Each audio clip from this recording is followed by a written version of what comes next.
So hey everyone, welcome back to the quick and very interesting tutorial. Where in this quick tutorial, I'm going to show you how you can use your browser to read a web page out loud to you. Now, in order to do it, just simply open the Microsoft Edge browser that have been defaultly installed on your system. Just simply open Microsoft Edge and just simply open the site that you want to read out aloud. For example, let's just search airplane on Wikipedia, and once I open it, let's just simply open this Wikipedia page. Here we go.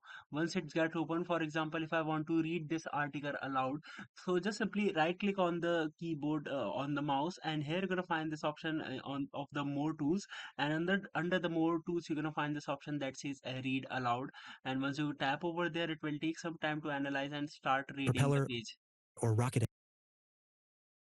engine. Here you can see One it has started reading the page, or I can even customize the settings of multiple voices and speed as well. Alright, so that's it for this tutorial. I hope this video will be helpful for you. Make sure to hit the like button and subscribe button for more such helpful and interesting tutorials. See you in the next one. Take care.